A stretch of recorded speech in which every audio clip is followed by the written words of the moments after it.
Estamos en vivo. Buenas noches a todos. Bienvenidos a un nuevo foro organizado por Página 15 del periódico La Nación. Es un gusto estar de nuevo con ustedes, especialmente en un día como hoy en que vamos a tratar de nuevo el tema sobre el convenio con el Fondo Monetario Internacional, y recientemente hay acontecimientos que están sucediendo y que pues no son nada convenientes para el país, como vamos a conversar ahora también. Me da mucho gusto hoy tener como panel a un grupo de futuras economistas, es decir, vamos a escuchar la voz del futuro. Son mujeres que estudian economía en la Universidad de Costa Rica, todas ellas de muy alto nivel, es un grupo de lujo, y vamos a estar analizando precisamente el convenio con el Fondo Monetario Internacional desde diferentes ángulos, teniendo, como les dije, como base que están sucediendo cosas en este momento, como que se ha pedido a la Asamblea que retrase la discusión de leyes, el presidente rechaza la posibilidad, lo cual a mí particularmente me parece que es lo correcto. Es decir, no podemos estar esperando más tiempo para un asunto que debió haberse resuelto hace ya mucho tiempo atrás. Voy a pasar a presentar nuestro panel de super lujo hoy. Estas muchachas estudiantes que están ansiosas de presentarles a ustedes lo que ellas piensan. Es la nueva generación, es la generación de reemplazo de los economistas.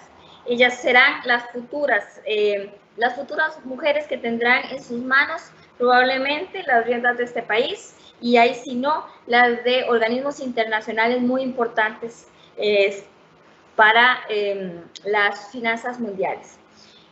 En orden alfabético, Mari Carmen Anglada Fernández.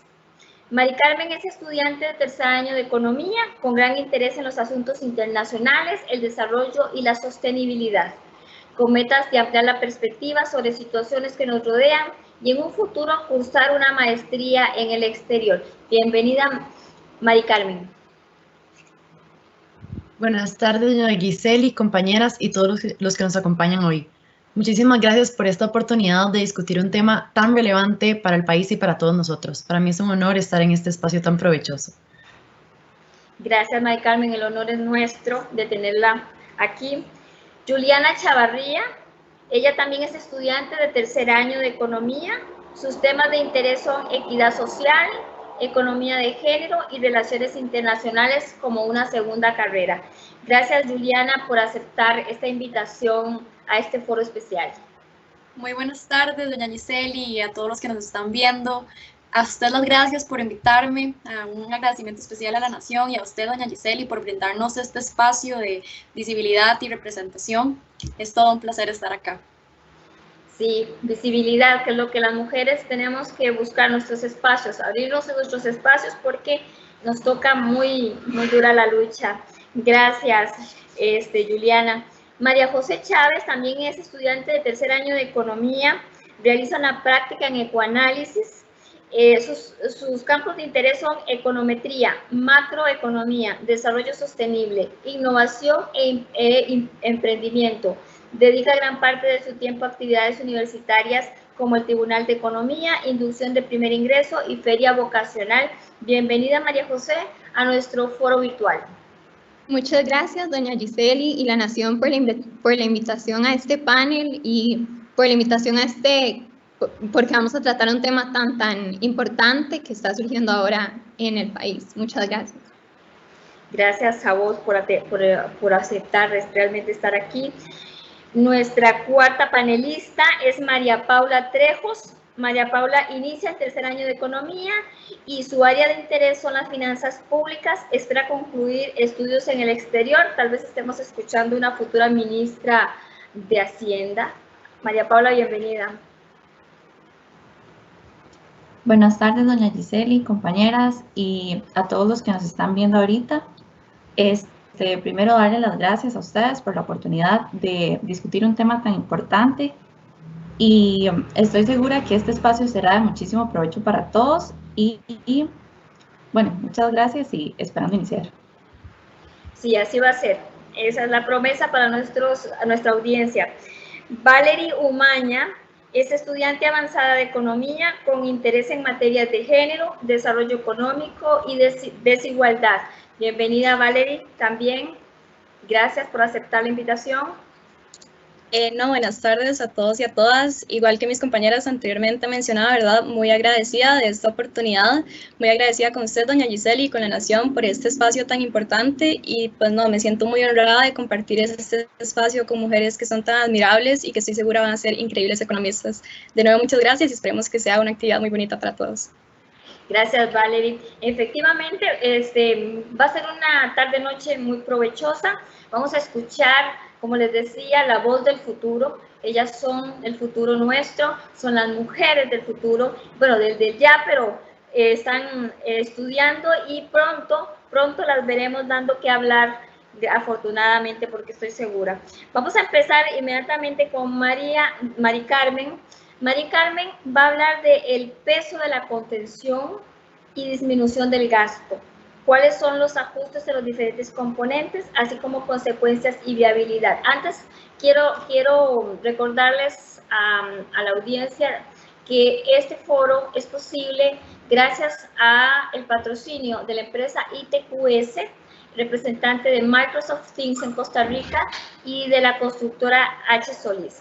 Va a haber un bloque en el cual podrán enviarnos sus preguntas. Por favor, que sean preguntas. Pueden indicar a quién va dirigida la pregunta y de esa manera podemos trabajar más ordenadamente. Este acuerdo con el Fondo Monetario Internacional tiene tres, puntos básicos: la renta global, el empleo público y todo lo que tiene que ver con la contención del gasto. Entonces vamos a empezar con Mari Carmen. Adelante, Mari Carmen. Muchas gracias. Como doña Giseli mencionó, me pareció relevante discutir esta contención y reducción del gasto que se propone, ya que se espera que sea para el 2025 el 60% del ajuste, o sea, es a lo que más se le está dando peso. Esto apunta, en mi opinión, a una buena dirección, ya que en los últimos años, hace más de una década, el gasto gubernamental viene creciendo de una manera exorbitante y desenfrenada, por lo que este ajuste fiscal, más que solo para obtener un préstamo con el FMI, verdaderamente tiene el potencial de encaminarnos a solucionar el problema del déficit fiscal que atraviesa el país. Pero exactamente, ¿cuál es este problema? Para dimensionarlo, tenemos que el presupuesto aprobado del gasto para el 2021 son aproximadamente 19.000 millones de dólares, de los cuales el 45% se obtiene de los impuestos, se cubre con los impuestos, pero el otro 55%, o sea, más de la mitad, se tiene que cubrir con deuda. Esto es un hueco fiscal de aproximadamente 10.000 millones de dólares. Por eso es que se busca bajar el gasto. Pero para entender cómo es que este acuerdo propone lograr esto, hay que analizar los componentes del gasto público, cuáles pretende ajustar y cómo. Empezamos con las transferencias, que aproximadamente son un 30% del gasto del gobierno, y se componen de un 5% de transferencias de capital y un 20%, que estas de capital son inversión en obra pública como carreteras, infraestructura, hospitales, escuelas, etc. Mientras que el otro 25% son transferencias corrientes, las cuales el mayor peso, el mayor rubro es el de aporte del Estado a las pensiones. Luego está el Fondo de Educación Especial para la Educación Superior, o el FES, y la ayuda social. La medida pertinente en este rubro es la regla fiscal que ya ha sido aprobada. Esta plantea una contención del crecimiento del gasto en momentos de crisis, específicamente mientras la deuda pública sea mayor o igual al 60%, en este momento son 69.7% del PIB, el crecimiento del gasto no puede ser mayor al 65% del crecimiento del promedio del PIB de los últimos 4 años. Por las transferencias de capital sí se va a aplicar una contenencia del gasto. Sin embargo, este es un rubro que a mi parecer hay que enfocarse más en que crea trabajo y en el futuro crea productividad, por lo que en realidad se podría destinar más de un 5% del gasto del gobierno en esto. Por eso es que se intenta que esta contenencia del gasto vaya al otro 25%, que son las transferencias corrientes, como dije. De hecho, hubo un decreto emitido en enero de este año que ya limita el crecimiento de esas transferencias corrientes en los siguientes 5 años. Específicamente para las pensiones, la regla fiscal establece que hasta que la deuda sea menor a este 60% del PIB, para todas las pensiones que son pagadas con el presupuesto nacional mayores a los 462.200 colones mensuales, se suspenderá el aumento por costo de vida. ¿Qué significa esto? Que no se ajustarán por inflación. El dinero pierde valor en el tiempo, pero ya no se recibirá compensación por esto. Esto afecta un poco más de 45.000 personas, ya que el 74.2% de las pensiones son encima de este monto. Un factor que me parece que es relevante o podría tener más peso es el hecho de que no se hizo reforma alguna a los otros 16 regímenes de pensiones que son diferentes al de invalidez, vejez y muerte, ya que, bueno, pues se puede considerar que estos tienen más beneficios y se han vuelto impagables, ya sea por viabilidad política o porque en los últimos años se han hecho ajustes, no se hizo ninguna reforma, pero es importante tener esto en mente. Por otro lado está el FES, del cual no se hizo referencia tampoco a ningún recorte, sin embargo yo estoy a favor de esto, ya que la educación superior gratuita y de calidad es un pilar de la sociedad costarricense, por ende deben haber incentivos para que los profesores sean de esa calidad. Sin embargo, en Costa Rica se utiliza para la educación similares a países desarrollados y no se tienen los mismos rendimientos. De hecho, con evidencia en las pruebas PISA son rendimientos mucho menores, por lo que se debe trabajar en la distribución y administración de esos recursos, porque muchos quedan en salarios de administrativos y profesores. Por eso es que al hablar del FES es más importante hablar de la aplicación de la Ley de Empleo Público, la cual voy a estar explicando posteriormente y por qué es importante, por qué ayuda a hacerlo más eficiente. Por último está el rubro de la ayuda social en estas transferencias corrientes, el cual no se verá afectado e incluso por la situación actual se podría destinar más gasto a esas entidades de ayuda social. Ahora tenemos las remuneraciones del sector público, que son 25% del gasto del gobierno. En estas se incluye tanto el salario base del sector público como los incentivos, ya sean anualidades o pluses. Estos pluses se crearon para compensar salarios bajos, sin embargo se han convertido en derechos adquiridos que son irreversibles, son encadenados, automáticos y sin control de las autoridades. Para los niveles más calificados, estos pluses pueden llegar a ser más de una tercera parte del salario total, mientras que el salario base es solo un 60%.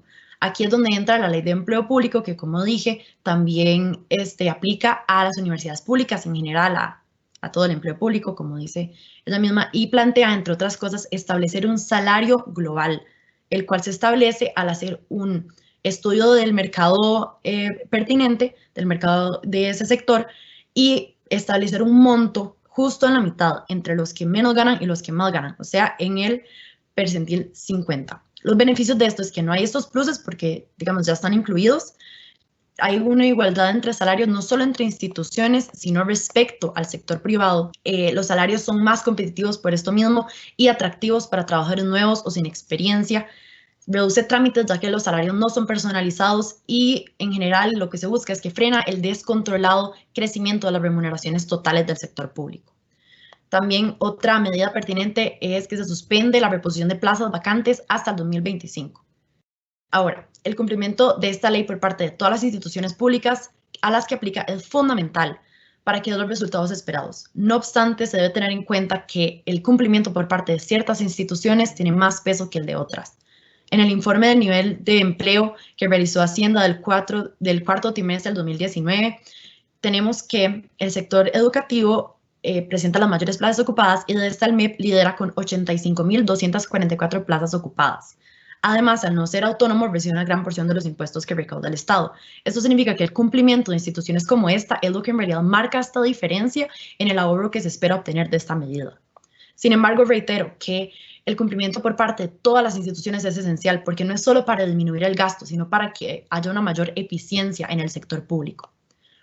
Luego tenemos que el 42% del gasto del gobierno se va en pagar la deuda que ya tenemos, dividiéndolo en un 24% de amortizaciones y un 18% del pago de las tasas de interés de esta deuda. Las amortizaciones son el vencimiento de la deuda y cada vez las tenemos a menor plazo, mientras que las tasas de interés cada vez son mayores por el riesgo que presenta Costa Rica a los ojos internacionales. Sin embargo, este acuerdo con el FMI tiene un efecto indirecto, que es que nos da mayor prestigio o confianza internacional que ayuda a tener una mejor oportunidad de negociación para obtener plazos más largos y especialmente menores tasas de interés, que incluso ya ha mostrado un efecto con solo empezar a anunciar el ajuste y sus medidas.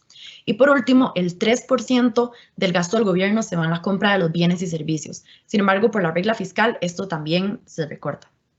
Entre todos esos componentes, el crecimiento exponencial de las transferencias corrientes, las remuneraciones y el pago de las tasas de interés son las que más han tenido peso en el crecimiento del gasto. Por eso me parece acertado que en este acuerdo cada uno de los puntos conciernen específicamente alguna de estos rubros del gasto y que además tienen tanto peso como expliqué anteriormente. De la regla fiscal se espera un ahorro de un 1.3% del PIB. Mientras que de la ley de empleo público se espera un 1%, lo cual en conjunto se espera que del gasto se ahorre un 2.3%, lo cual es mayor, como se ha dicho, que el 1.7% que se espera de los nuevos ingresos. Todo esto es para el 2023 y en este año se desea cumplir un superávit primario refiriéndose a que es antes del pago de intereses de la deuda, un superávit primario del 1% del PIB, mientras que en este momento tenemos un déficit primario del 3.5%. Alcanzar este objetivo, por lo que al lado del gasto concierne, depende de que las entidades respectivas cumplan y velen porque se cumplan estas medidas, ya que son solo instrucciones que por sí mismas no son suficientes, no hacen nada. En el pasado, actores han intentado exonerarse de incluso hasta la regla fiscal, actores importantes, lo cual no debe ser tolerado, ya que en este acuerdo lo que tenemos en juego es el prestigio internacional y todas sus consecuencias, la oportunidad de un Estado más eficiente y con finanzas más estables, y la diferencia entre encaminarnos al desarrollo o a un hundimiento preocupante. Muchas gracias.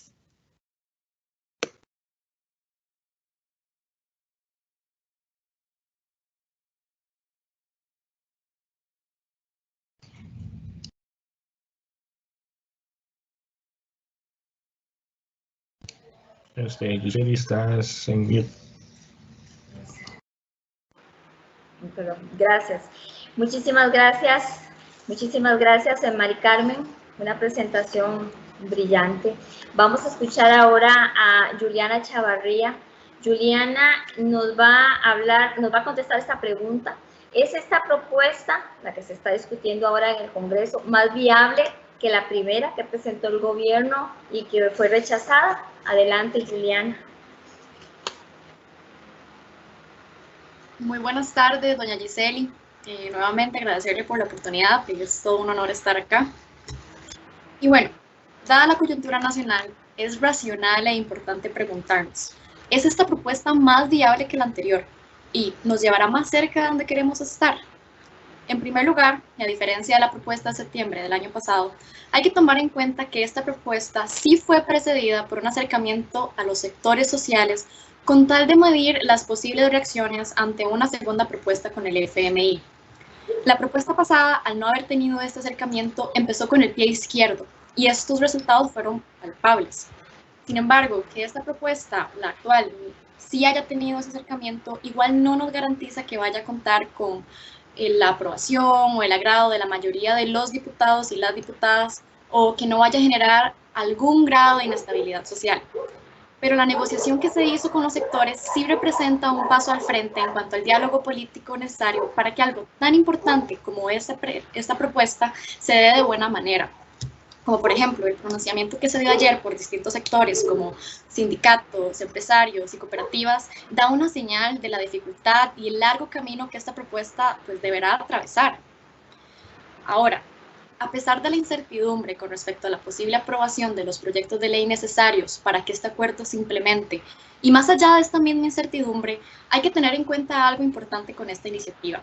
Y esto es que esta es la última oportunidad que tiene Costa Rica de intervenir, al menos antes de que lo hagan las fuerzas del mercado, para mostrar iniciativa y voluntad para cambiar la situación fiscal que se tiene. No contamos con más tiempo de seguir elaborando y discutiendo propuestas, mientras las finanzas públicas se siguen deteriorando. Y más tomando en cuenta que el fracaso de esta propuesta con el fondo llevaría a una situación aún más insostenible con los mercados internacionales porque generaría desconfianza, y esto sería aún más insostenible con respecto a la dinámica de la deuda. Por otra parte, y ya yendo a la parte más técnica de esta propuesta, esta se compone en un 60% de recortes y contención del gasto público y un 40% de recaudación de nuevos ingresos, mientras que la propuesta pasada no incluía más que la regla fiscal que ya se había establecido en el 2018 como una única medida de contención del gasto. No hubo ningún otro esfuerzo por parte del gobierno y se enfocaba más en la parte de impuestos, como los impuestos a las transferencias bancarias y el aumento de los impuestos a los bienes inmuebles. Mientras que este nuevo acuerdo, por el contrario, incluye varias propuestas de gasto. Entre ellas, y una de las más importantes, se trata de la reforma al empleo público. Hay que recordar que uno de los factores que más inflan el gasto del gobierno son las remuneraciones, anualidades y los pluses que se le tienen que pagar a los trabajadores públicos del gobierno central. Esta propuesta lo que comprende es un esquema de salario global que no contenga estos numerosos pluses. Ahora, la magnitud y la rapidez en la que esta propuesta se pueda aplicar va a depender de lo que decidan los diputados y las diputadas de nuestro país en los próximos meses con respecto a las convenciones colectivas. Sobre esto, solo el día de ayer se rechazó la moción de limitar las convenciones colectivas. Entonces hay que observar y estar atentos a cómo evoluciona esto en los próximos meses. Continuando con las propuestas vía gasto contenidas en el nuevo acuerdo, el resto se trata más que nada de contención del gasto, congelar vacantes, pensiones y distintas restricciones presupuestarias que sí, no son recorte al gasto y tal vez no sean tan rápidas o tan efectivas como el recorte en sí, pero eso no significa que la contención del gasto no sea necesaria y muy importante para la situación fiscal en la que nos encontramos. Ahora, si bien es cierto, las políticas fiscales de disminución al gasto generalmente tienen un efecto contractivo en la economía. No obstante, al recortar el gasto y tomar el control de las finanzas, el gobierno manda una señal a los agentes económicos. Estoy mejorando, estoy saneando las finanzas públicas, es confianza, credibilidad, mejora las expectativas de los agentes económicos, como por ejemplo inversionistas extranjeros. Y dadas estas condiciones, una política fiscal de disminución del gasto puede no solo dejar de ser contractiva, sino volverse expansiva, lo cual sería muy bueno. Y hay casos registrados de esto, como Canadá, Irlanda, entre otros.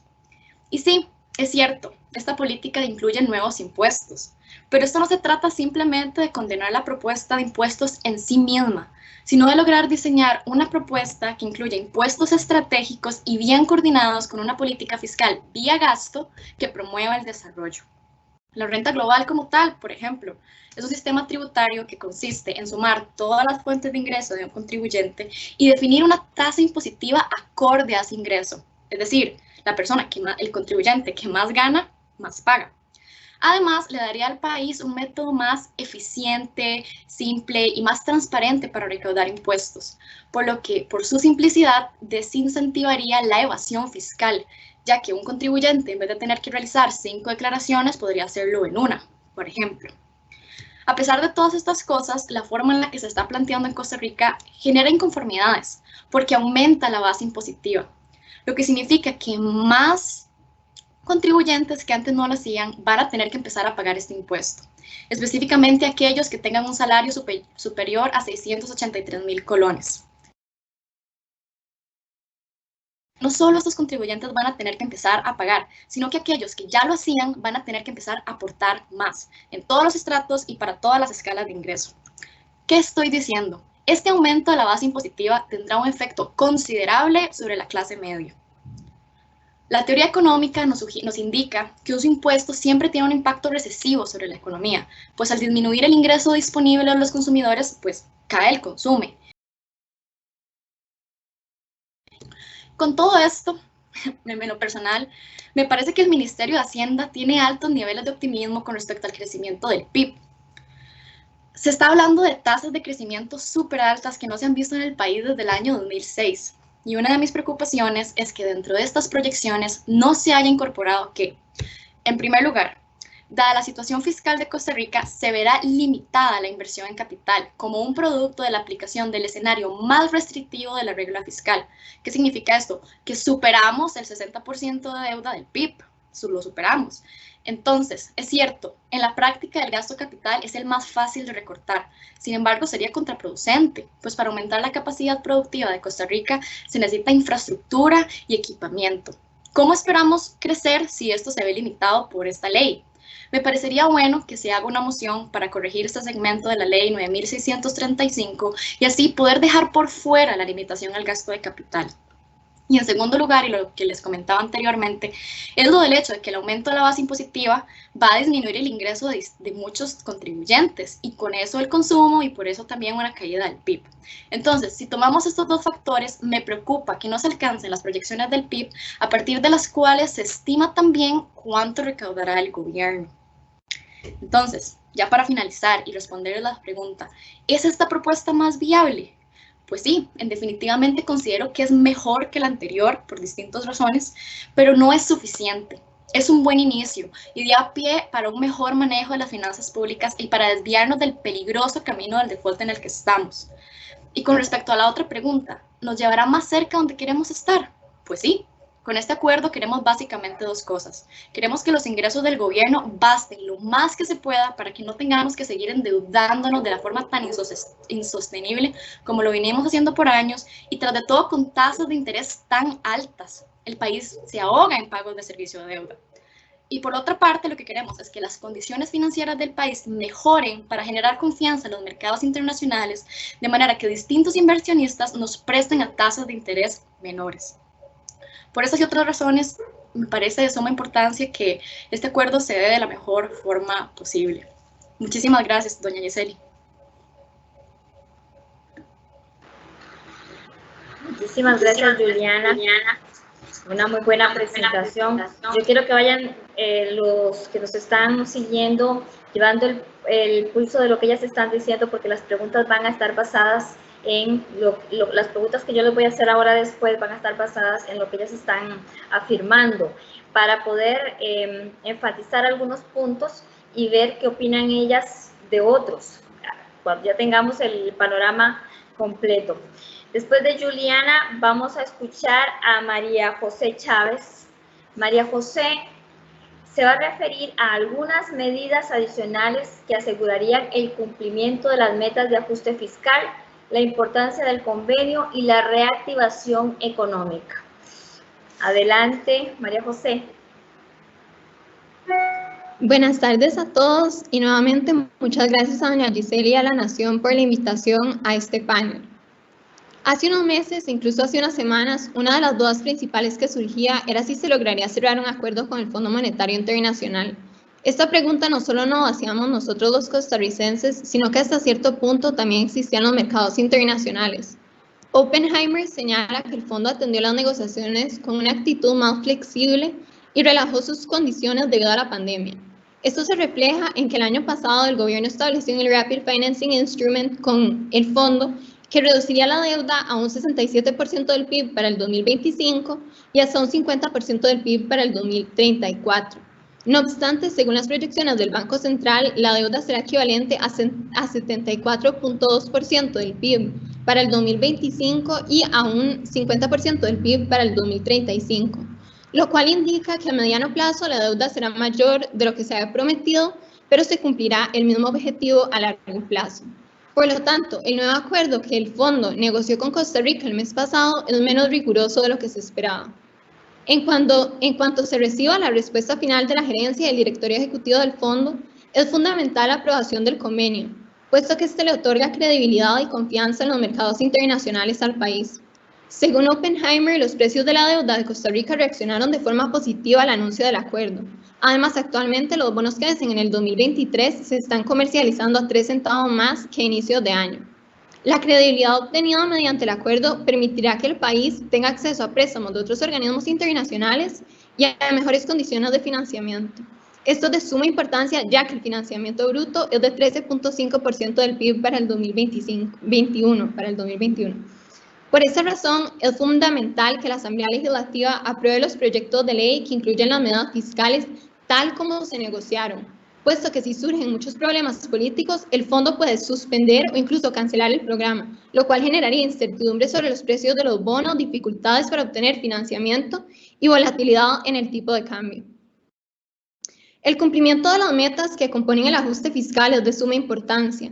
Sin embargo, pueden faltar recursos para alcanzar estos objetivos. Esto se observa al realizar un ejercicio matemático bastante simple. El déficit primario en el 2020 fue de 3.9% del PIB. Se pretende alcanzar un superávit de 1% del PIB para el 2023, lo cual significa que se necesita un ajuste de 4.9% del PIB por los próximos 3 años. Las medidas fiscales generarán un 3.41% de este ajuste, mientras que el otro 1.49% se derivará de otras medidas temporales y del crecimiento económico. Sin embargo, existe mucha incertidumbre sobre el crecimiento económico por diversos factores, tales como el surgimiento de nuevas cepas del virus y posibles confinamientos. Por este motivo, se podrían implementar otras medidas que aseguren el cumplimiento de los objetivos y mejoren el estado de las finanzas públicas a largo plazo. Una de estas es constitucionalizar la regla fiscal. Esto sería muy beneficioso, ya que las metas prometidas al fondo dependen de la ejecución de esta medida. Del ajuste fiscal de 3.41% del PIB para el 2023, un 38% depende de la regla fiscal, y además esta medida compone el 58% del ajuste realizado por corriente de gastos en el mismo año. Es importante destacar que el incumplimiento de la regla fiscal impactó la calificación del país el año pasado, cuando Standard & Poor's degradó la calificación de Costa Rica de una B+ a una B por eximir 82 municipalidades de esta medida. Por lo tanto, es fundamental garantizar el cumplimiento de la regla fiscal, ya que estos ajustes son acumulativos, lo cual significa que si se falla por un año, entonces no se lograrían los objetivos del siguiente, generando así un efecto dominó de incumplimiento de metas. Se podrían también implementar otras medidas fiscales para reestructurar la deuda y para reestructurar el Estado. La reestructuración del Estado se podría lograr al fusionar algunas instituciones. Actualmente hay más de 330 entidades públicas y muchas de estas repiten funciones y no tienen fuentes de financiamiento propio. Un Estado tan grande es ineficiente y es muy costoso, por lo que se deben optimizar los recursos. El plan Cerrar de don Otón Solís proponía el cierre de varias instituciones públicas para agruparlas en un solo ministerio. Por ejemplo, congregar el Consejo de Concesiones, el CONAVI, el CTP y el COSEBI en un mismo ministerio. Además, se podrían vender algunas instituciones del Estado para amortizar deuda, como Colby o el INSS. Sin embargo, lo ideal sería hacer esto posterior a resolver el déficit primario. Finalmente, existe la opción de unificar los regímenes de pensiones en un solo grupo. Existe una diferencia importante entre los distintos regímenes de pensiones, especialmente en las condiciones de pensión, el monto y los beneficios recibidos. Esto se refleja en el hecho que los regímenes paralelos al de invalidez, vejez y muerte le cuestan al Estado 2.200 millones de dólares anuales. Existen varias medidas adicionales que se podrían implementar para garantizar el cumplimiento del ajuste fiscal. Por cuestiones de tiempo, solo mencionaré una más, la cual se centra en eliminar la renta mundial y mantener la exención del impuesto de remesas al exterior de las empresas de zonas francas en el proyecto de ley de renta global dual. La renta mundial gravará la renta, la riqueza y las utilidades a todos los residentes sin considerar si esos ingresos se generaron dentro del país. Dado que Costa Rica es un receptor de la inversión extranjera directa, la renta mundial desincentiva la inversión por parte de los extranjeros que vienen a vivir a Costa Rica. Por otro lado, la eliminación de la exención del impuesto de remesas al exterior de las empresas de las zonas francas limita las oportunidades de nearshoring, lo cual consiste en que las empresas prefieren trasladar sus operaciones a países cercanos en lugar de países lejanos. Es importante destacar que los ingresos que se perderían con estos cambios se compensarían con el crecimiento económico generado por la inversión extranjera. Así como la implementación de las medidas anteriores le brindaría más seguridad al gobierno en cuanto al cumplimiento de las metas, una propuesta para reactivar la economía también lo haría. El crecimiento económico beneficia a las finanzas públicas, ya que incrementa la recaudación de impuestos y disminuye la razón deuda-PIB al incrementar el denominador. Existe una gran cantidad de medidas de reactivación que se podrían implementar. Entre ellas se encuentra no gravar las zonas francas, ya que incrementan el empleo formal y la productividad. Por los últimos 5 años, 9 de cada 10 empleos generados en Costa Rica fueron empresas traídas por CINDE, y la mayoría de estas se ubicaban en las zonas francas. En los países en los que se comenzaron a grabar las zonas francas, como por ejemplo Guatemala y Puerto Rico, la mayoría de las empresas multinacionales se fueron y por ende aumentó el desempleo. Se deberían de sustituir las intenciones de grabar las zonas francas o los proyectos que las afectan por acciones que fomentan su crecimiento. Por ejemplo, las empresas multinacionales buscan jóvenes que cuenten con un buen dominio de inglés y que se hayan especializado en carreras pertenecientes a STEM, lo cual significa ciencia, tecnología, ingeniería y matemáticas.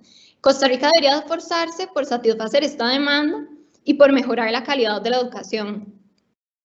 Otra medida de reactivación es disminuir el costo de la energía y hacer su generación más eficiente al utilizar tecnologías más amigables con el ambiente. También es fundamental mejorar la conectividad. Por ejemplo, el World Economic Forum indicó que la inequidad digital es el quinto reto más grande que se enfrenta en el 2021, ya que aproximadamente la mitad del mundo no tiene acceso a Internet. Una mejor conectividad y un mayor acceso a Internet haría a las empresas en Costa Rica más competitivas, fomentaría que los jóvenes continúen sus estudios y aumentaría la eficiencia del país. Hay muchas otras medidas, tales como mejorar la infraestructura, reducir la tramitología y las trabas para abrir un negocio en Costa Rica, mejorar la educación, es decir, obtener mejores resultados en las pruebas PISA, disminuir la deserción y modernizar la educación al darle más importancia a la innovación y al emprendedurismo y así fomentar la igualdad de oportunidades. Por lo tanto, aprobar el acuerdo con el Fondo Monetario Internacional es fundamental para la economía costarricense. Sin embargo, se necesitan otras medidas por parte del gobierno para mejorar el estado de las finanzas públicas a largo plazo y fomentar el crecimiento económico.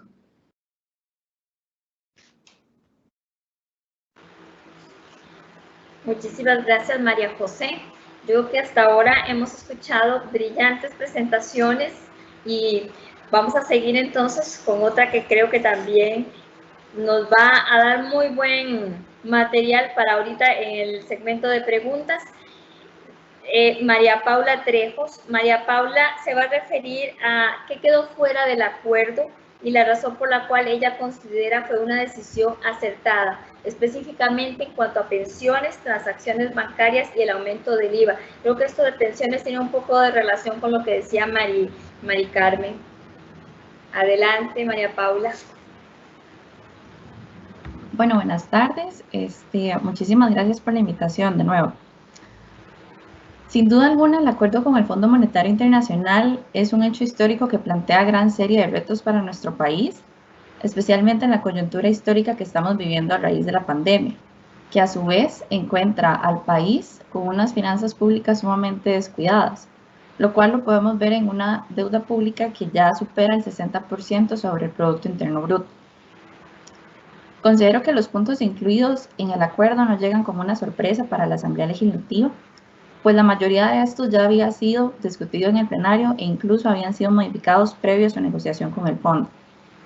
Ahora bien, me parece también sumamente importante comentar aquello que quedó fuera del acuerdo, específicamente el aumento en el impuesto al valor agregado, los impuestos a las transacciones bancarias y los rendimientos de los fondos complementarios de pensiones. Es claro que para la estabilización económica el país debe contar con una reducción de gastos por parte del gobierno y un aumento en sus ingresos. Sin embargo, no considero que un aumento en los ingresos implique necesariamente un aumento en los impuestos. Un aumento en los impuestos en este momento de crisis que estamos viviendo causaría un gran descontento social y una desaceleración en la economía, pues no solo las finanzas del gobierno están en crisis, sino también las finanzas de las familias, de los emprendimientos y de gran cantidad de empresas lo están. Esta situación la podemos ver reflejada en la tasa de desempleo del último trimestre del 2020, que asciende a un 21.3%, y también en las variaciones interanuales negativas del índice mensual de actividad económica, que pues mide el comportamiento mensual del valor agregado de las industrias que componen el PIB. Aunado a esto, se suma el hecho de que los impuestos no recaen de la misma forma sobre todos los costarricenses, pues el sistema tributario en nuestro país se basa en gran medida en los impuestos indirectos. Y como sabemos, estos tienen mayor incidencia sobre las poblaciones más pobres. Ahora, además, a pesar de que los impuestos se siguen pagando, no parece haber una mejoría significativa en la calidad de bienes y servicios públicos por los cuales todos estamos contribuyendo. Dicho esto, considero que fue acertado descartar la idea de aumentar en un punto porcentual el impuesto al valor agregado por dos razones. En primer lugar, creo que en vez de crear o de aumentar los impuestos, podemos comenzar por reforzar los impuestos que ya existen, mejorando su recaudación y haciendo un uso más eficiente de los recursos con los que ya contamos. Por ejemplo, cobrando a los grandes contribuyentes que evaden sus responsabilidades fiscales, como por ejemplo el pago del impuesto de la renta. En segundo lugar, considero que reducir el gasto público de forma responsable y ordenada debería ser una de las propuestas principales, pues es necesario para comenzar a sanear las finanzas públicas y promover la estabilidad económica en el largo plazo.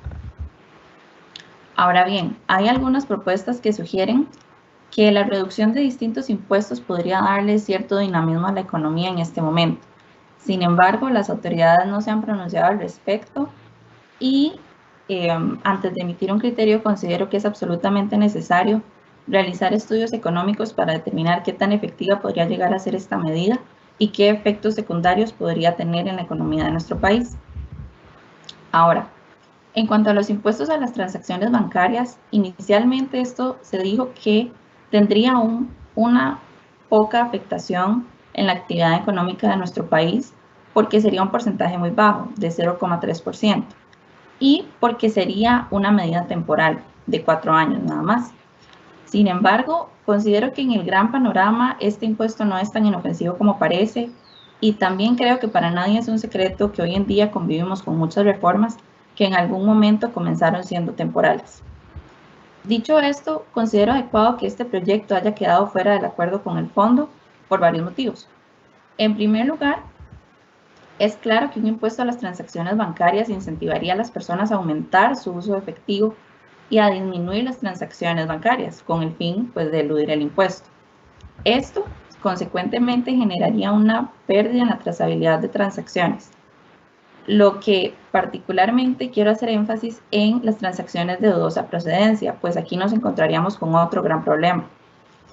En segundo lugar, estamos hablando de un impuesto que grava en forma acumulada cada etapa de la producción de algún bien o servicio, lo que ocasionaría un aumento en los precios finales de los bienes y servicios que pagan los costarricenses.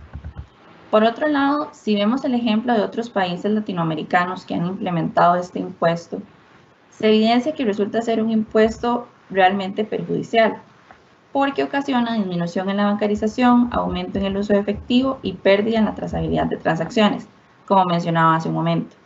Entonces, creo que considerando lo mencionado anteriormente, más el malestar social que una reforma como esta pudo generar y la negativa que muestra el plenario a aprobar más impuestos, creo que fue lo más sensato sacar este proyecto del acuerdo. Ahora, en cuanto a excluir la idea de gravar los rendimientos de los fondos de pensiones complementarios y voluntarios, también considero que fue una decisión acertada por varios motivos.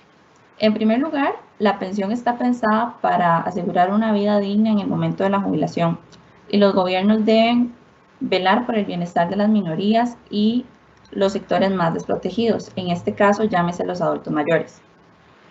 Razón por la cual considero que un impuesto como este le trasladaría una serie de consecuencias de administraciones deficientes y manejos inadecuados de fondos a nuestros futuros adultos mayores, quienes ya de por sí tendrán una disminución en el monto de su pensión, medida que fue anunciada por la Caja Costarricense del Seguro Social, y consecuentemente podrían resultar empobrecidos. En segundo lugar, y como dije anteriormente, me parece necesario reforzar los impuestos que ya contamos y utilizarlos responsablemente. No creo que haga falta comprometer el dinero de nuestros futuros pensionados cuando hay acciones que podamos tomar en el presente.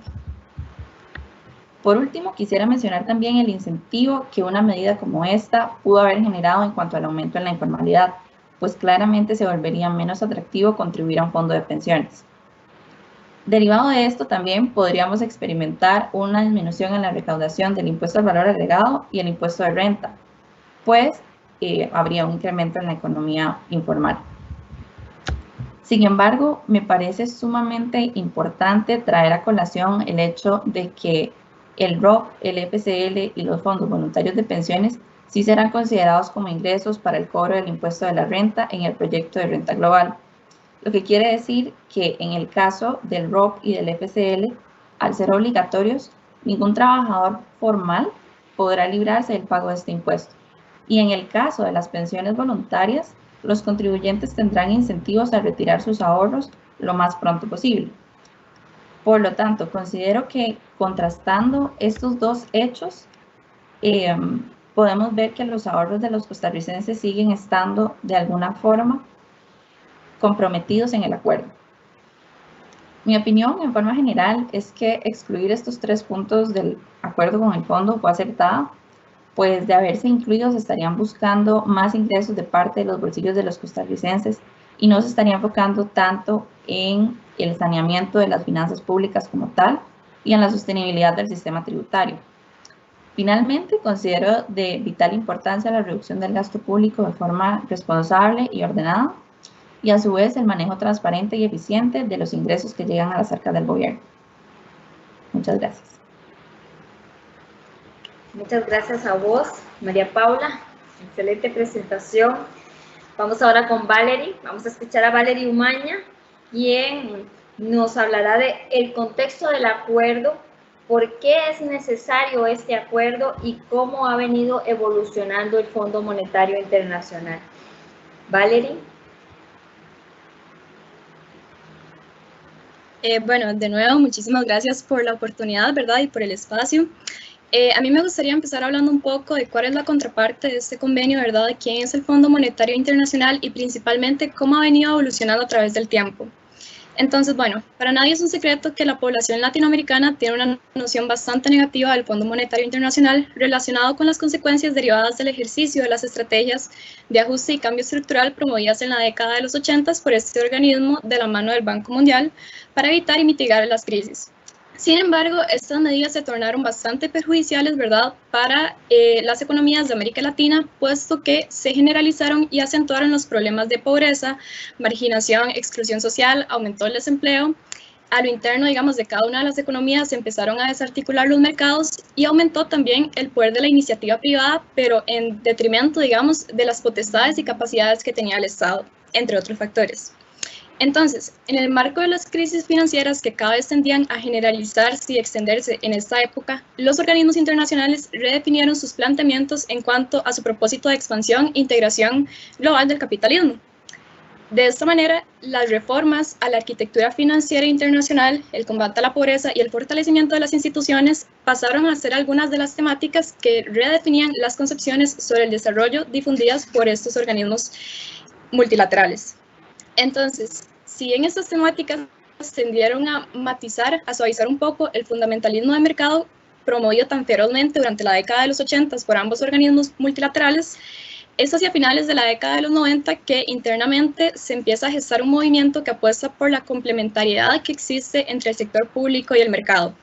Y se comienza a plantear también una agenda social que se distancia de la ortodoxia propia de las estrategias de regulación económica, apertura y privatización. Entonces, a grandes rasgos, la actual concepción asumida por el Fondo Monetario Internacional entiende el desarrollo como crecimiento económico sostenido que propicia la reducción de la pobreza por sí solo. Entonces, ¿a qué voy con todo esto? Básicamente, que me parece que es necesario desapegarnos un poco de esta idea de que el Fondo Monetario es esta institución súper maquiavélica que viene a quitarnos la autonomía o a pedirnos eliminar los elementos que constituyen el Estado social que ha construido Costa Rica en el último siglo. No podemos seguir pensando que el fondo es lo mismo que hace 40 años. Así como las personas estamos sujetas a un proceso constante de cambio, estamos sujetas siempre a una evolución, pues resulta que estas instituciones también están compuestas por personas, entonces también tienen la capacidad totalmente de cambiar. Ahora bien, ¿cuál es la situación de Costa Rica? Costa Rica llega al año 2019, ¿verdad?, con una situación fiscal que ya era bastante delicada y que, bueno, la pandemia no viene a más que simple y sencillamente complicarla muchísimo más. Entonces, bueno, tenemos una situación donde la economía se contrajo, la tasa de desempleo llegó a duplicarse en el 2020 y por ende todo esto tuvo una gran afectación en las finanzas del gobierno central. Ahora bien, hablando un poco del resultado financiero, digamos, que tenemos por parte del Estado, es importante también, que si bien se compone por la parte del resultado primario y los intereses, es importante recalcar el esfuerzo que se hizo para reducir el gasto primario. Ahora bien, El problema fue que, dada la coyuntura internacional, la recaudación fiscal cayó y cayó en un porcentaje mayor que la reducción que se logró hacer en el gasto primario. Seguimos teniendo un resultado primario que es negativo. Ahora bien, la segunda parte de esta parte, por así decirlo, es la parte de los intereses. Entonces, Costa Rica está en un momento donde la cantidad de recursos que se destina al pago de intereses es gigantesca. Aproximadamente, digamos, para 2020 estuvo cerca del 5%, y no es solamente, digamos, la cantidad de recursos que estamos destinando, sino que esta cantidad de recursos ha venido en aumento conforme ha pasado el tiempo. Y conforme la situación fiscal se va complicando, siempre es necesario, entonces, pagar mayores tasas de interés. Ahora bien, mientras exista déficit fiscal y eso no se cambie, Costa Rica necesita endeudarse. ¿Por qué? Porque, bueno, a partir del contexto en el que estamos y partiendo de que se busca mantener la estabilidad macroeconómica a grandes rasgos, necesitamos colocar la deuda. Entonces, el dilema acá no es deuda sí o deuda no, porque la deuda va, sea con el Fondo Monetario Internacional o no. Y hay personas que defienden, digamos, que esto no es cierto, que no necesitamos colocar deuda, que hay otras alternativas viables, y mencionan, un día esto se estaba leyendo, por ejemplo, el tema de utilizar las reservas internacionales del Banco Central.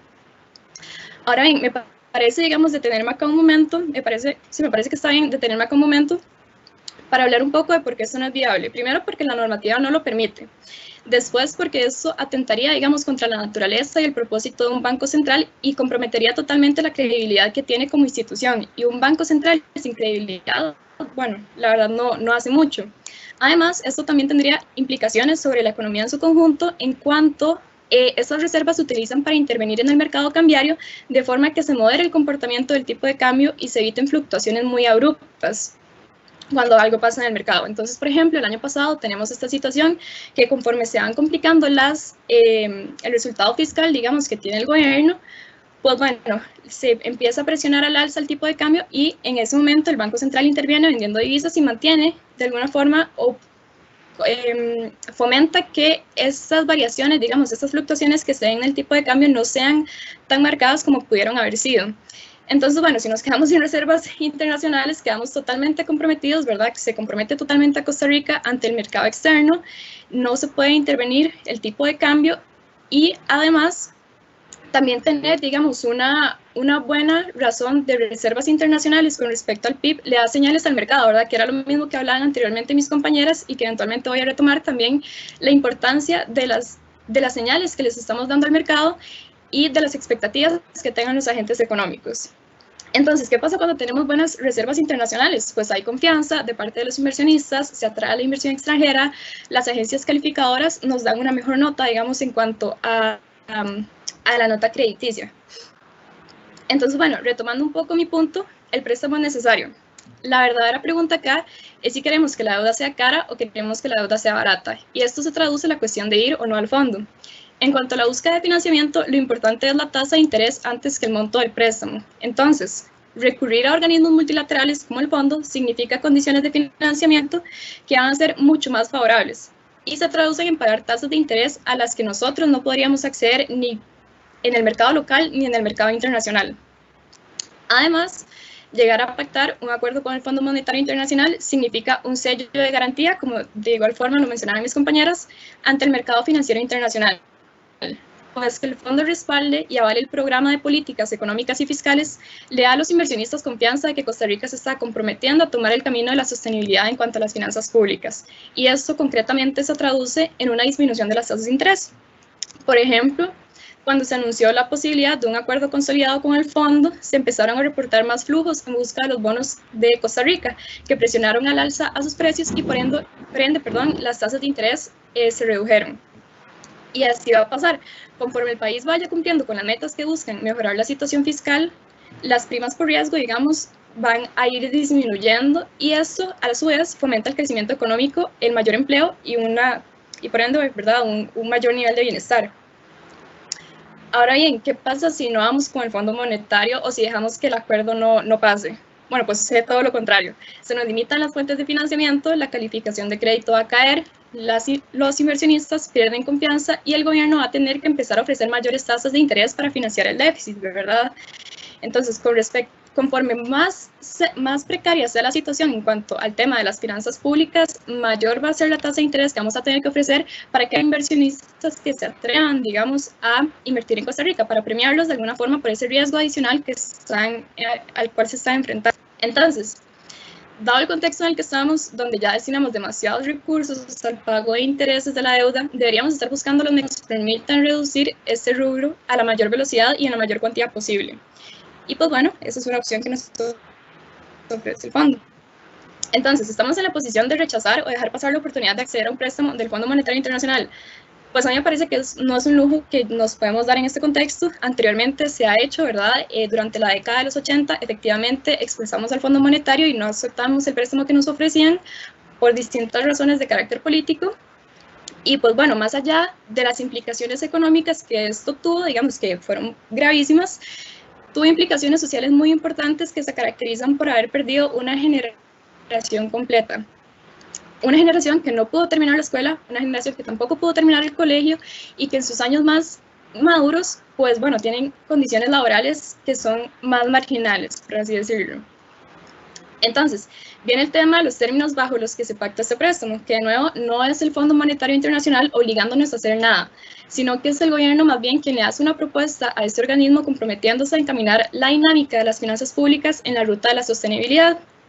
Y para finalizar, quiero hacer énfasis en que con o sin fondo, digamos, con préstamo al fondo o sin préstamo al fondo, las medidas se requieren. Las medidas que busquen sanear las finanzas públicas son necesarias para evitar alcanzar una situación fiscal aún más precaria y, de alguna forma, intentar estabilizar el nivel de endeudamiento público, además de impulsar el crecimiento económico. Muchas gracias. Muchas gracias a vos, Valerie. Muy buena presentación. Voy a empezar entonces ahora con el bloque de preguntas, basada en lo que ustedes acaban de decir.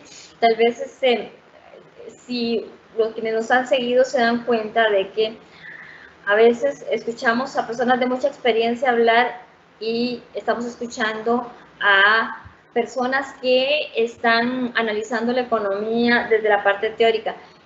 Vean cómo coinciden con las personas más experimentadas. Todas ellas coinciden en que el acuerdo es importante, que es necesario, pero le pone cada una algo más o algo menos, etc. Voy a empezar con Mari Carmen, que Mari Carmen hizo una exposición en la cual ella hablaba de que todas las instituciones deben de atenerse a la contención del gasto, ¿cierto, Mari Carmen? Vos decías eso, o sea, que aquí una de las cosas básicas es de que ninguna institución se salga de la regla fiscal.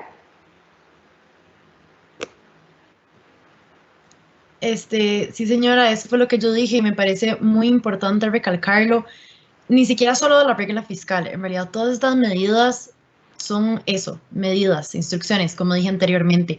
Mucho se ha dicho en diferentes palabras, por ejemplo, el hecho de que la regla fiscal no hace nada sola, ya está aprobada y lo importante es el cumplimiento.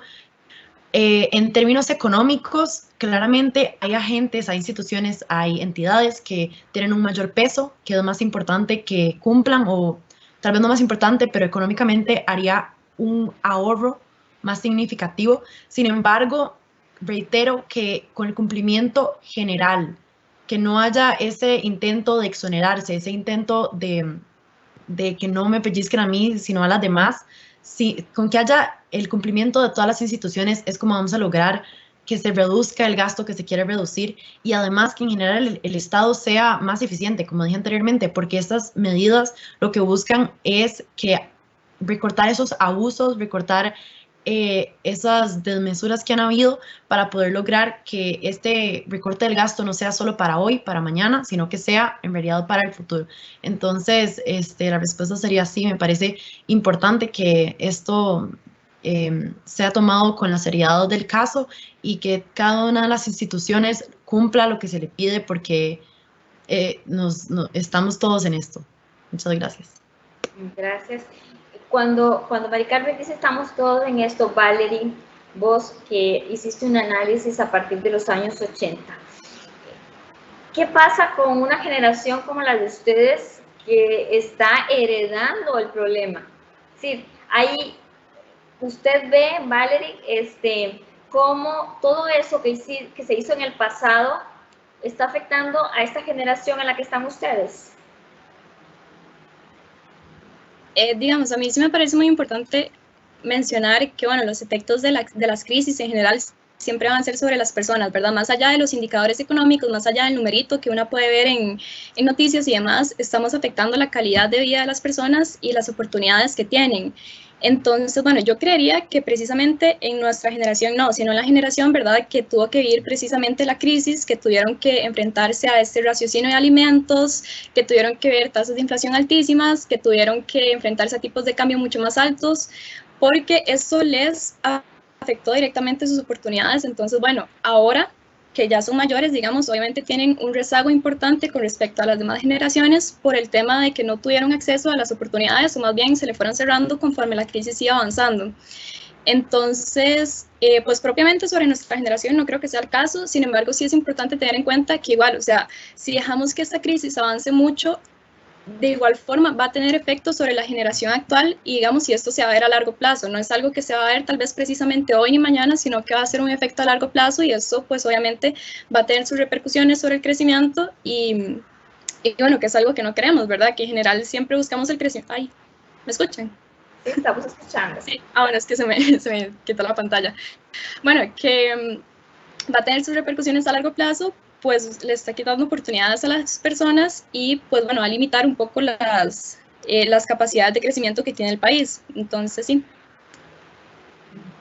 Bueno, una nota que publicamos recientemente en La Nación decía que la mayoría de las familias pobres, las familias que están en pobreza, pues tienen como cabeza de hogar personas que no pudieron cursar estudios superiores. Así que esa es la generación perdida, la que se llama la generación, muchos de ellos, ¿verdad?, son de la generación perdida. Voy ahora con una pregunta para María Paula. María Paula, de todo lo que quedó por fuera, efectivamente, usted hablaba del asunto de las pensiones, que aún hay algunos diputados que insisten en incluir las pensiones como parte del paquete, más bien el gobierno insiste, pero eso todavía no está en firme. Cuando hablamos de pensiones, María Paula, son las pensiones de ustedes también, ¿verdad? Son yo la voy a recibir, yo voy a recibir el golpe primero, pero también serían ustedes, ¿no? Sí, exactamente. Considero que el asunto de las pensiones en general es algo muy sensible porque estamos hablando de las personas y de la calidad de vida de ellas, ¿verdad? Entonces, también es importante ponerle cara a quiénes son estas personas afectadas, porque estas personas afectadas efectivamente en un futuro seremos pues nosotras de esta generación, pero inmediatamente son nuestros abuelos, nuestros tíos o incluso nuestros papás, ¿verdad? Entonces, creo que, como dije anteriormente, el Estado y el gobierno debe velar por el bienestar de toda esta población y creo que con las pensiones no es un asunto con el que podamos jugar y no es un asunto que podamos decir, bueno, vamos a tomar X cantidad y la devolvemos después. Entonces, me parece que es un asunto delicado y que de verdad, en mi opinión, considero importante que sigamos velando por estos ahorros que serán en un futuro para nosotros y para las personas que realmente lo necesiten. Sí, hacía la pregunta porque una de las cosas que esta adolescente Greta Thunberg, la niña que estuvo, que ha liderado lo de la lucha contra el cambio climático, ella utiliza esa frase de que lo que se está comprometiendo es el futuro de ellos. Es decir, lo que se está comprometiendo hoy, sí, es cierto, si se tocaran las pensiones, yo voy a sentir el golpe dentro de poco tiempo, porque yo me voy a pensionar en pocos años, pero ustedes todavía tienen carrera por delante, mucha carrera, y estamos hablando del futuro también de usted, de esta generación, para que los jóvenes hagan también un análisis de cómo está, podría el embate ser para todos y en qué dimensión. Juliana, usted hablaba de la eficiencia del gasto, Eso es un tema muy apasionante, porque la eficiencia del gasto significa que no importa, por ejemplo, si tenemos que gastar mucho en educación, porque necesitamos gastar en educación, pero no podemos darnos el lujo de gastar mucho en instituciones que no nos proveen nada. La infraestructura es un gasto necesarísimo, sobre todo la infraestructura digital en este momento. Si tuviéramos una supercarretera, si tuviéramos una internet, el Estado nos hubiera dado una internet de súper veloz, nosotros podríamos en este momento, muchísima más gente estar haciendo teletrabajo. Entonces, Juliana, ¿qué otros aspectos ve usted en los cuales la eficiencia del gasto tiene que reflejarse de forma inmediata? Bueno, doña Giseli, como mencionaba, el recorte del gasto es de suma importancia y puede mejorar las expectativas de las personas en aumentar la credibilidad y la confianza del gobierno, porque las personas afuera nos están viendo. A veces nos gusta pensar que no y que estamos aislados y que somos un país muy pequeño, pero hay inversionistas que ven y dicen, bueno, voy a ver si invierto o si no invierto, y necesitamos que las finanzas públicas mejoren, inspirar confianza, y una forma de hacer eso es con el gasto. Y como usted dice, yo mencionaba de que el gasto en capital y limitar eso iba a ser perjudicial para el país, porque se necesita infraestructura para crecer. Es uno de los pilares básicos para una economía: capital, trabajo.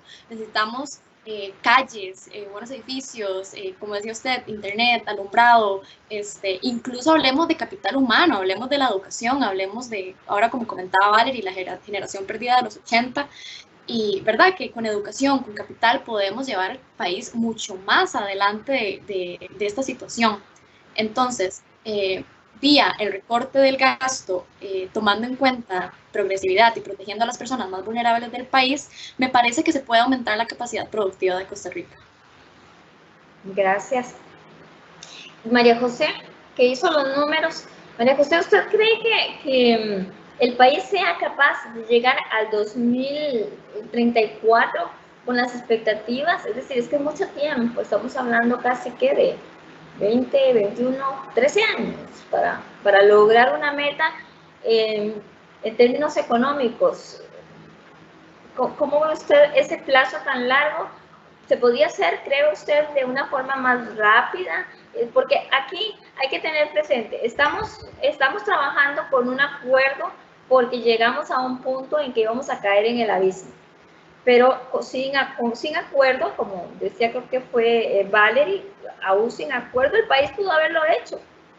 El país pudo haber heredado a ustedes unas finanzas sanas. Nosotros llegamos hasta el 2009 con un pequeño superávit, que era prácticamente, estábamos tablas, era 0,09% superávit.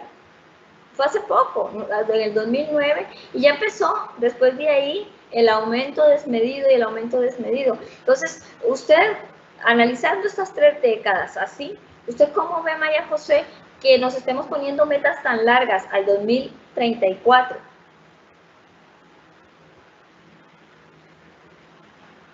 Bueno, creo que sí, lógicamente, establecer metas a tan largo plazo puede ser como uno ve la meta muy lejos y uno puede ser, bueno, lo voy a lograr, surgen muchas dudas, pero también yo creo que es importante optar por medidas que de verdad no solamente sean como, bueno, resolví algo de una forma temporal, sino que a largo plazo se tiene que mejorar el estado de las finanzas públicas. Entonces, sí considero que es una buena forma de garantizar que se les siga dando importancia. Creo que como mencioné, ¿verdad? Se podrían implementar algunas otras medidas que podrían mejorar el estado de las finanzas públicas y también que podrían fomentar el crecimiento económico. Si se da un mayor crecimiento económico, entonces la deuda, la relación deuda-PIB, ¿verdad? Bueno, esta disminuiría. Entonces, bueno, están como estas diferentes opciones y si se toman las medidas correctas, si se escucha a los expertos, si se fomenta el crecimiento económico, si se fomenta la generación de empleo, tal vez el estado de las finanzas públicas sí pueda mejorar a largo plazo, tal vez sí se puedan cumplir esas metas y tal vez, bueno, ojalá sí se puedan lograr los resultados antes. Hay que ser optimistas, eso me gusta, hay que ser muy optimistas. A mí me gusta tal vez las cosas, a ver si podemos hacer, o sea, ponernos una meta, pero podríamos ponernos todavía la meta de lograr como país hacer las cosas un poco más rápido para poder liberar fondos para invertir en aquello que realmente hace falta. Bueno, pregunta Mauricio, no dice a quién, dice Mauricio, ¿ven en este acuerdo con el Fondo Monetario Internacional una ruta a mediano y largo plazo para corregir el problema fiscal? Pues, dice, contiene ajustes en ingresos y gastos que deben ser realizados de forma progresiva en los próximos 5 años. El apoyo político sería relevante para quienes pretenden dirigir el Ejecutivo en el periodo 2022-26. Viendo la Asamblea Legislativa como ha actuado, ¿ustedes creen que sea viable esto? Dice, el apoyo político y con los acontecimientos recientes. ¿Alguna? Me levanta la mano a que quiera contestar. María Paula, tal vez vos. Bueno, considero que pues el apoyo político para todo esto es necesario porque, como decían ahora mis compañeras, esto es un asunto que nos concierne a todos y es un asunto que nos puede perjudicar o nos puede beneficiar a todos. Entonces, considero que el apoyo político es necesario y considero que en este momento la Asamblea Legislativa tiene que hacer un esfuerzo muy grande por ponerse de acuerdo y por aprobar los proyectos y las reformas que le convengan tanto a la sociedad y que también sean viables con el acuerdo con el fondo, porque también, pues, como decían también mis compañeras, el acuerdo es sumamente importante para la credibilidad que pueda tener el país. Muchas gracias. Augusto del Solar dice, primero quiero saludar a mis compañeras. A mí me preocupa que este proceso, dice, tal vez por una falta de visión país, se ha convertido en un simple ejercicio contable para cerrar el hueco a toda costa y en un esfuerzo de apostarle más bien al crecimiento económico bajo argumentos técnicos. ¿Ustedes están de acuerdo con esto? Y sí, ¿qué le hace falta al acuerdo para que ese no sea el caso? Para quien quiera contestar, me dice Augusto del Solar. ¿Alguna? A ver, la que quiera contestarle a Augusto. Juliana, te vi muy emocionada. ¿Podría repetir la pregunta de con Sí. qué estoy de acuerdo, por favor? Sí, dice, a mí me preocupa que este proceso, tal vez por una falta de visión país, se ha convertido en un simple ejercicio contable para cerrar el hueco a toda costa y no un esfuerzo de apostarle más al crecimiento económico bajo argumentos técnicos. Por supuesto, leyendo la propuesta, uno empieza a leer todas las distintas medidas y se ven un montón de números. Quiero recaudar 0,13% del PIB con esto. Son cálculos que uno dice, ¿serán de verdad? Estos números serán ciertos, coinciden, cerrarán, alcanzarán para llevarle esta propuesta al FMI y que nos diga, sí, les vamos a prestar esta plata porque esa propuesta nos parece suficiente. Entonces, todos estos cálculos, yo también dudo de ellos, honestamente, no sé si son legítimos y se vuelve algo muy contable más allá de lo que menciona mi compañero Augusto, de si realmente hay una visión como país de crecimiento, de, ok, no tratemos solamente de números y más que todo un plan muy tallado, como que apenas alcance. Y como yo mencionaba en mi presentación, que a mí me preocupa que dichas proyecciones y las tasas de crecimiento tan altas no se alcancen. Entonces, por ejemplo, con que durante este proceso de negociación varios de los proyectos se rechacen, representaría un gran problema con que estos números no cierren, como por ejemplo con lo de la reforma al empleo público y todo esto que está sucediendo en estos días con lo de las convenciones colectivas. ¿En qué tanto se pueda reducir todo ese gasto en remuneraciones y pluses? Pues va a afectar esa forma contable de la propuesta. Muchas gracias. Valerie, ¿cuál sería el panorama o posibles consecuencias de no aprobar el convenio en este gobierno, sabiendo que estamos a un año de elecciones? ¿Cómo lo ve? No, digamos, desde mi perspectiva, no aprobar el préstamo con el Fondo Monetario, digamos, tendría repercusiones súper importantes sobre la economía. Seguiríamos, ¿verdad?, teniendo que ofrecer tasas súper altas para poder adquirir las fuentes de financiamiento, ¿verdad?, para poder financiar el déficit fiscal, puesto que no lo hemos cerrado y todavía falta para eso. Pues claramente, digamos, en una situación donde las finanzas públicas están tan precarias, pues tenemos que empezar a ofrecer tasas de interés más altas y más altas y más altas conforme esto va empeorando. Entonces, y cada vez el monto de deuda va a ir aumentando, los intereses van a ir aumentando, y esto, bueno, pues claramente va a tener repercusiones sobre la sociedad en su conjunto, ¿verdad? Va a limitar muchísimo el gasto del gobierno y dedicar la mayor parte al servicio de la deuda y demás. Entonces, a mí sí me preocuparía mucho el tema de que no se llegue a un acuerdo con el fondo, más que todo por el tema de que, bueno, los fondos de financiamiento van a aparecer, ya sea en el mercado local, en el internacional o donde sea, pero el problema es que, bueno, no nos da la credibilidad que nos da el fondo, ¿verdad?, cuando logramos consolidar un acuerdo con él, y pues bueno, vamos a tener que pagar tasas de interés muchísimo más altas por el financiamiento que necesitamos, y eso va a ir creciendo conforme la situación fiscal va empeorando. Entonces, pues a mí sí me preocuparía mucho en este caso también como que la Asamblea le ponga muchas trabas o algo por el estilo, porque bueno, las repercusiones de nuevo de una crisis son sobre las personas. Entonces vamos a empezar a afectar, digamos, la calidad de vida vamos a empeorar la calidad de vida de las personas por temas políticos y demás que realmente no están pensando en quiénes son los verdaderos y las verdaderas personas, digamos, que se ven perjudicadas por la crisis. Gracias, Valerie. Mari Carmen, cuando usted ve que hay un acuerdo y se está en la Asamblea, le empiezan a agregar cosas, como por ejemplo, lo de las convenciones colectivas. Ya se había dicho que las convenciones colectivas son inconstitucionales. Las convenciones colectivas permiten que se den abusos, y el convenio de la OIT no establece convenciones colectivas para el sector público.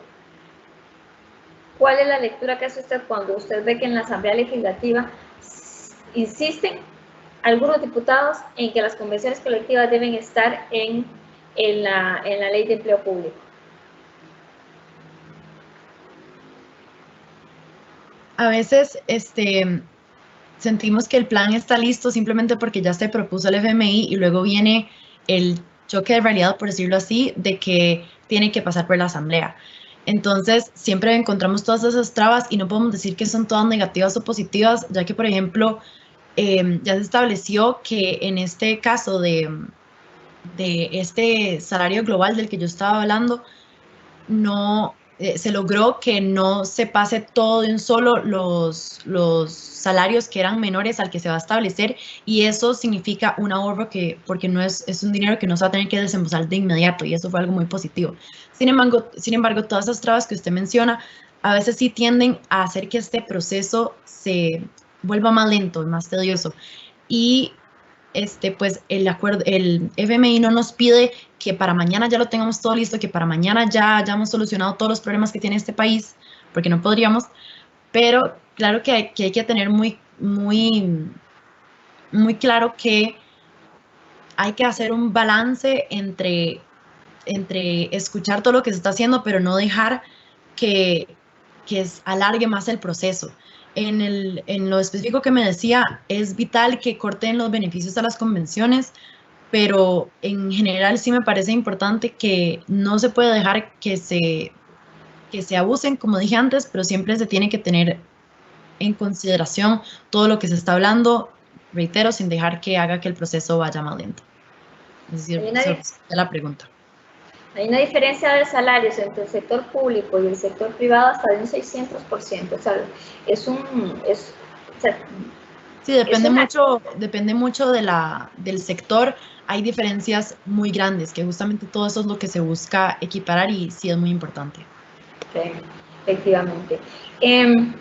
María José, ¿cómo ve usted la posición de la UCAEF de pedir un mes para seguir, para ver lo de las leyes que se detengan cuando el país está tan urgido de salir adelante?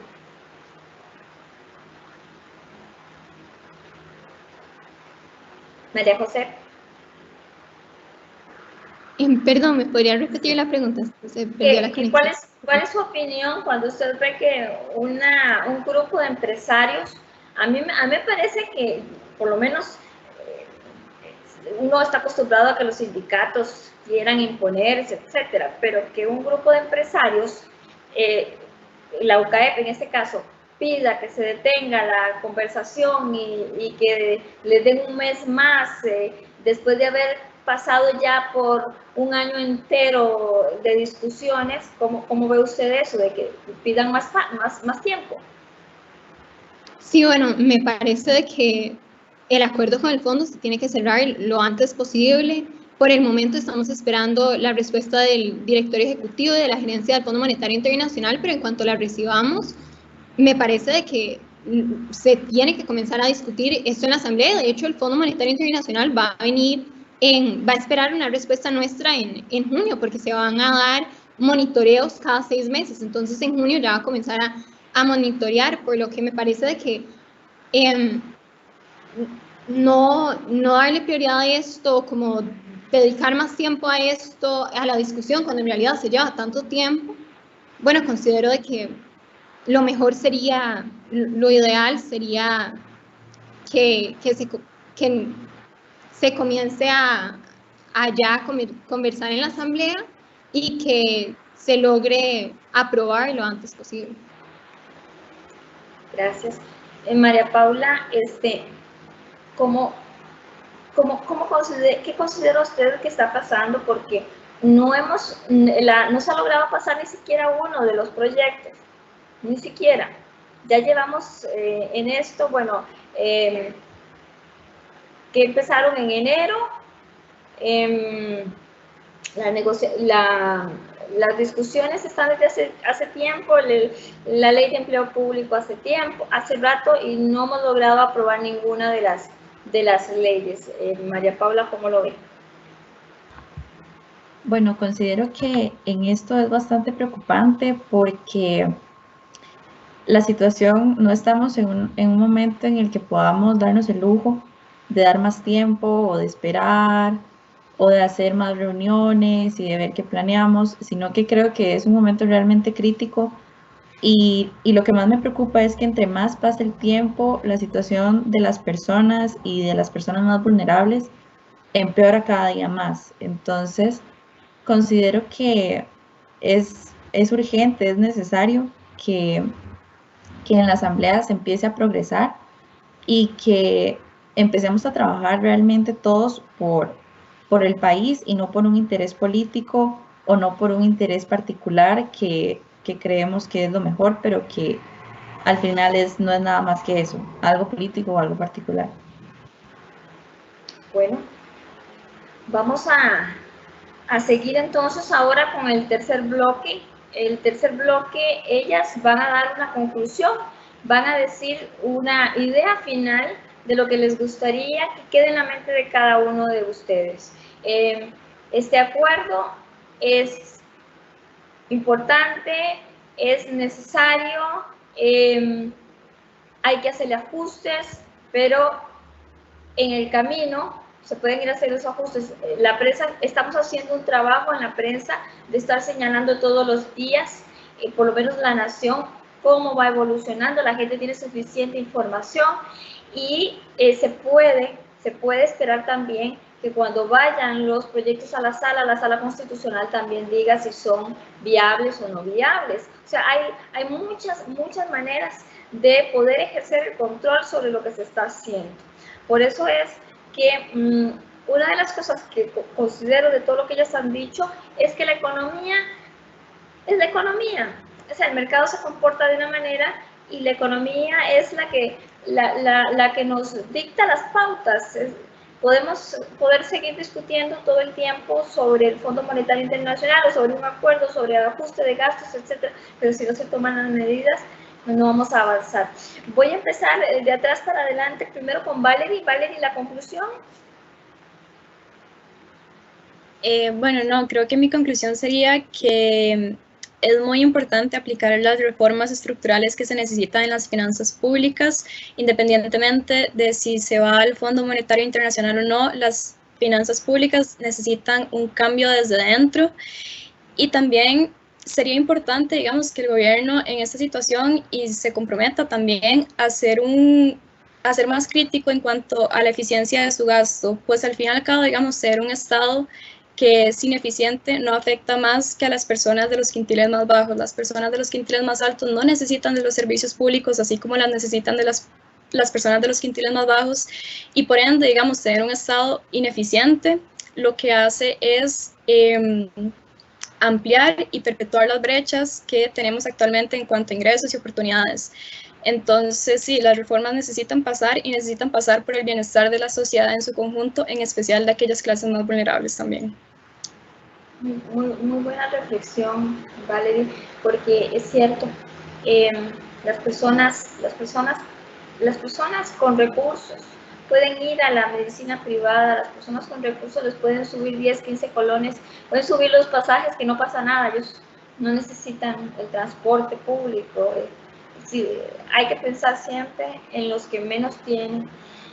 María Paula, mensaje final. Bueno, considero que la reforma que debe realizar el país para sanear las finanzas públicas definitivamente debe ir más allá del acuerdo con el Fondo Monetario Internacional. El acuerdo con el fondo es solamente un inicio y por ningún motivo debe verse como una meta. Es claro que el préstamo con el fondo no nos solucionará ni la mitad de los problemas en cuanto al déficit. Sin embargo, sí es una garantía de que Costa Rica estará haciendo reformas y con esto podrá ir a donde prestamistas extranjeros a solicitar crédito a tasas muchísimo más bajas de las cuales lo podría hacer en el mercado interno.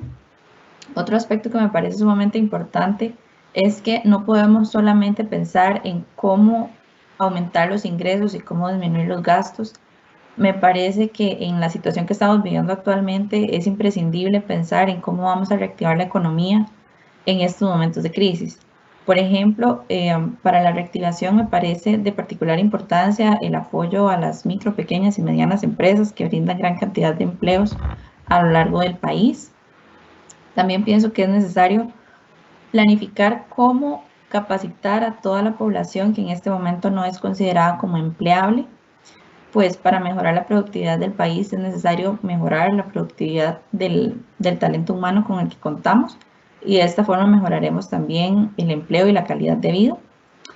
Finalmente, una de las mayores tareas que, en mi opinión, tiene que enfrentar el país en este momento es cómo promover y consolidar la viabilidad de los acuerdos con el fondo y a su vez reactivar la economía para aumentar el ingreso de las personas y así evitar que sus condiciones de vida sigan deteriorándose.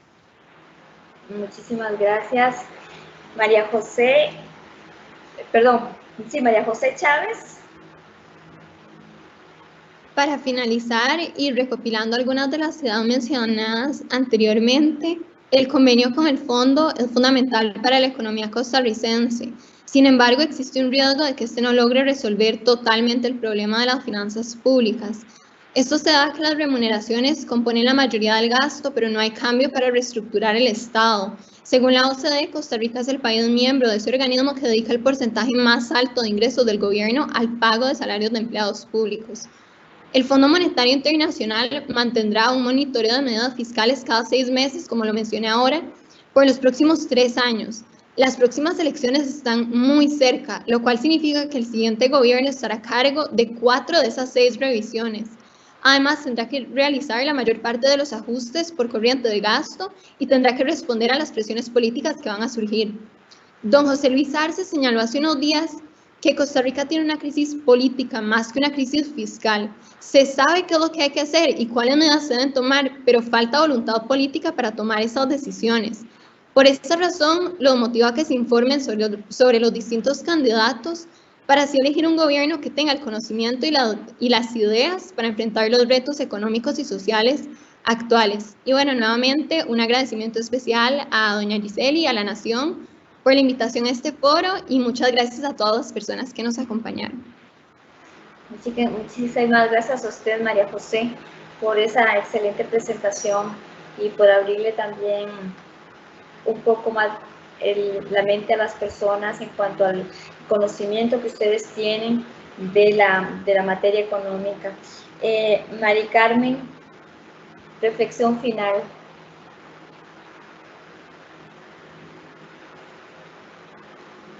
Bueno, para finalizar, me gustaría decir que ningún ajuste va a ser perfecto, e incluso en se dejó mucho de lado o falta mucho que se pueda ajustar. Sin embargo, lo importante es que lo que se está incluyendo y lo que se vaya a incluir se cumpla y que además abra paso para que en el futuro se puedan hacer este tipo de acuerdos y ajustes que propicien la eficiencia en el sector público. Siempre es muy difícil confiar en que el gobierno de verdad disminuya su gasto. Por eso me parece importante considerar, como lo que dijo el economista Eli Feinstein en un foro de la Nación, que en estos casos el orden de los factores sí altera el producto, refiriéndose a que es totalmente fundamental que esta disminución del gasto y esta contención del gasto vaya antes y simultáneo cuando se aprueben esos nuevos impuestos, para garantizarle a las personas que verdaderamente el peso de reducir este déficit no recaerá únicamente en los contribuyentes. Me atrevería a ser optimista por varias razones. Primero, porque desde el 2020 se redujo el gasto del gobierno a pesar de que hubo una pandemia, de que hay una pandemia. Además, porque el FMI va a estar velando porque se cumplan estas medidas, con inspecciones cada 6 meses. Y de no ser así, no se realiza el desembolso. Además de las consecuencias que tiene en los ojos del mercado internacional. Y por último, porque esta propuesta de la contención y reducción del gasto tiene el potencial de ser lo que el país necesita. Si lo será, se irá evidenciando. Entonces, bueno, ya por último, quiero agradecer mucho este espacio, me pareció que fue muy provechoso. Y muchas gracias a la Nación, a doña Giseli y a todas nuestras compañeras, a todos los que nos acompañan. Espero que tengan buena noche. Gracias a usted, Mari Carmen, por habernos brindado sus conocimientos esta noche, para que la gente también se haga una idea de cómo piensan las futuras generaciones. Y me queda Juliana. Juliana, la última reflexión. Muchas gracias, doña Giseli. A mí me gustaría nuevamente reiterar lo importante que es que esta propuesta se apruebe, porque de no ser así, se tendrían que implementar medidas aún más drásticas que todavía no están aprobadas por ningún frente y en un ambiente político y social muy poco manejable. Entonces, es necesario, ¿verdad?, que la población entienda que, como mencionaba Mari Carmen, todos estamos juntos en esto. Esto no se trata de un gobierno enemigo que quiere enriquecerse del bolsillo de los costarricenses y que por eso está planteando nuevos impuestos, sino que es la última alternativa que nos queda. ¿Es perfecta? No. ¿Es algo que nos tiene que agradar? No. Pero es mejor que caer en un default y en una situación muchísimo más deplorable que la actual. Hacer énfasis nuevamente en que el gasto es de suma importancia en el camino del saneamiento de las finanzas públicas y que necesitamos capital para crecer.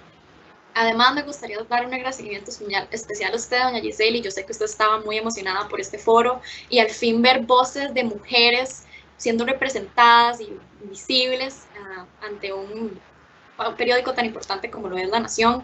Por mi parte, yo me siento muy orgullosa de mis compañeras. Sé que son brillantes, que tienen mucho que aportar a este país y también sé que hay unas que no pudieron estar aquí, pero que son igual de brillantes y me siento muy feliz de poder haber participado en este foro esta noche. Muchísimas gracias por invitarme. Muchísimas gracias a usted, Juliana, de verdad.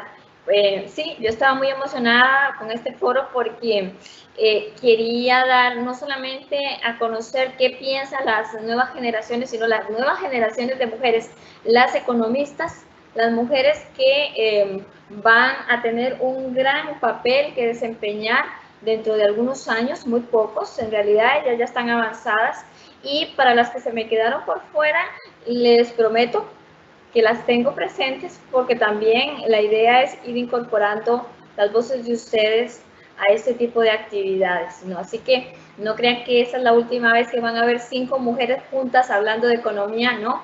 Vamos a hablar, las mujeres van a hablar de muchas cosas más aquí en el foro que creamos en La Nación cuando inició la pandemia para llevarle el pulso a las finanzas, a lo cómo se iba a desarrollar toda la crisis económica, y qué iba a hacer el gobierno y el que sigue, si seguimos todos aquí, para poder ver una sociedad donde las personas con menos oportunidades puedan salir adelante. Y como decía una de ellas, sí, la reactivación económica. Aquí en este espacio hemos insistido mucho en la reactivación económica, porque la reactivación económica hace que aumente la posibilidad de que la gente tenga trabajo, de que la gente pueda salir de la pobreza, de que la gente pueda estudiar, de que ese es el país que nosotros queríamos hace 20 años, y creo que seguimos queriéndolo. Ver mujeres como estas, ver personas como ellas, hombres, mujeres, preparándose para llevar las riendas del país de una forma tal que todos y todas seamos parte de esa sociedad. Muchísimas gracias por acompañarnos, y los espero la próxima, dentro de 15 días, en otro foro. Este fue llevado a ustedes gracias al patrocinio de la empresa ITQS, que es representante de Microsoft Teams en Costa Rica, y de la constructora H. Solís. Nos ha estado acompañando Ian Valverde, a quien le doy las gracias por la asistencia técnica, y a Sofía Hernández también, de la empresa ITQS. En La Nación, en nuestra redacción, está Gabriela Gago con las redes sociales, y bueno, el elemento más importante, que es siempre la audiencia. Nos vemos dentro de 15 días en un nuevo foro, con otro tema y con nuevas voces tan experimentadas como las de estas mujeres que nos han acompañado hoy. Gracias.